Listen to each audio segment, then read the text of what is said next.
Apa sih yang sebenarnya terjadi di hari-hari terakhir Perang Dunia Kedua? Di dalam sebuah bunker di bawah kota Berlin, cerita resminya kita semua tahu. Tapi gimana kalau ada cerita lain? Nah, hari ini kita akan coba membongkar salah satu misteri sejarah yang paling bikin penasaran. Coba kita bayangkan ya, tanggal 30 April 1945, Berlin sudah hancur lebur. Jauh di bawah tanah, di dalam Führer Bunker, sejarah mencatat Adolf Hitler bunuh diri, ya kan? Inilah akhir perang di Eropa yang kita semua pelajari dari buku sejarah. Tapi sejak saat itu juga muncul satu pertanyaan yang terus menghantui. Gimana kalau dia nggak mati di sana? Gimana kalau semua itu cuma sandiwara? Sebuah pengalihan perhatian terbesar dalam sejarah yang dirancang untuk sebuah pelarian yang mustahil. Oke, supaya kita ngerti kenapa mitos ini awet banget, kita harus mundur sedikit ke belakang. Dari mana sih sebenarnya ide gila ini pertama kali muncul?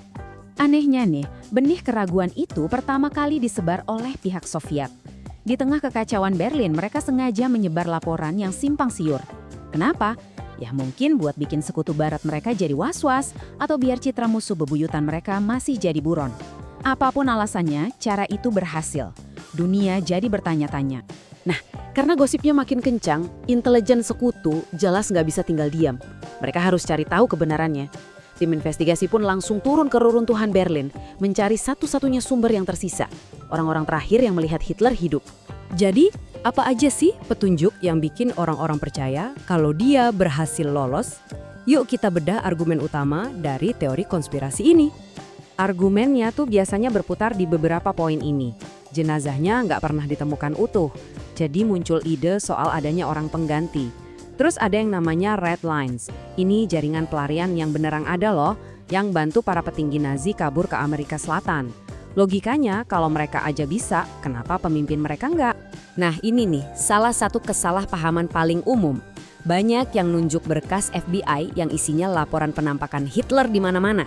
Tapi coba pikir gini, agen intelijen itu tugasnya ngumpulin informasi, bukan menyaring kebenaran. Mereka harus catat setiap petunjuk yang masuk, sekecil atau seaneh apapun itu. Jadi, berkas yang tebal bukan berarti buktinya kuat. Oke, kita udah dengar soal rumor-rumornya. Sekarang, kita tinggalin dulu spekulasi dan masuk ke dunia forensik. Apa sih bukti nyata yang sebenarnya ditemukan di dalam bungkar itu? Ternyata nih, jawaban dari semua gosip ini sebenarnya ada di dua pilar bukti yang sangat kuat. Bukti yang hampir mustahil buat dibantah. Sementara di luar sana dunia penuh desas-desus, di dalam ruang interogasi ceritanya beda banget. Para staf bunker satu persatu menceritakan kisah yang sama persis. Dan kesaksian mereka ini dikuatkan oleh bukti fisik yang nggak bisa diganggu-gugat. Nah, ini dia bukti kuncinya. Lupakan dulu semua rumor, fokus ke sini. Gigi Hitler. Catatan giginya itu sangat detail dan unik. Ada jembatan gigi, tambalan yang aneh, dan pekerjaan dokter gigi yang khas. Ini tuh ibarat sidik jari forensik, tapi di dalam mulutnya. Dan ini bukan cuma temuan sesaat di tahun 45 loh. Puluhan tahun kemudian, ilmuwan modern kembali menganalisis serpihan rahang yang ditemukan itu. Hasilnya selalu sama, cocok 100% dengan catatan sinar X gigi Hitler. Bagi kebanyakan sejarawan, kasusnya ya selesai di sini. Seringkali para pendukung teori konspirasi nunjuk ke sebuah serpihan tengkorak yang katanya punya Hitler. Tapi ternyata setelah dites DNA tahun 2009, itu punya perempuan. Tapi mereka lupa satu hal penting. Tengkorak bisa jadi milik siapa saja, tapi bukti gigi itu sangat spesifik. Ibaratnya kayak membandingkan batu biasa sama berlian yang udah diukir. Yang satu umum, yang satunya lagi unik dan bisa diidentifikasi. Nah, pertanyaannya sekarang, kalau bukti ilmiahnya sejelas itu, kenapa kita masih aja ngomongin kemungkinan dia kabur? Jawabannya, ternyata lebih soal psikologi kita, bukan soal sejarah. Ini tuh contoh klasik dari yang namanya cherry picking atau milih-milih bukti. Maksudnya, Anda mengabaikan semua bukti yang kuat, kayak gigi dan kesaksian saksi mata, dan cuma fokus ke satu atau dua keanehan kecil, seperti serpihan tengkorak tadi atau laporan intelijen yang nggak jelas. Ibaratnya, Anda cuma metik buah yang Anda suka, tapi pohonnya sendiri Anda abaikan. Tapi ini lebih dalam dari sekedar logika. Jujur aja, kita semua suka cerita yang bagus kan?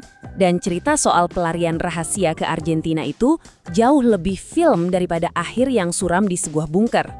Teori ini memuaskan keinginan kita akan drama, misteri, dan mungkin sedikit ketidakpercayaan kita pada cerita-cerita resmi.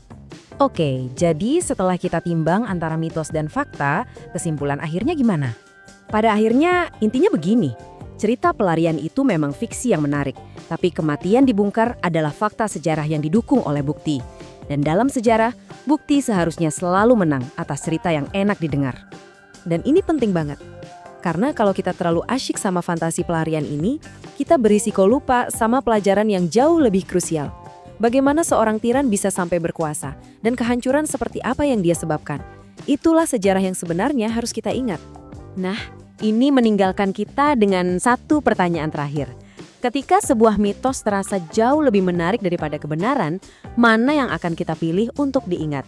Dan apa artinya itu bagi cara kita memandang masa lalu?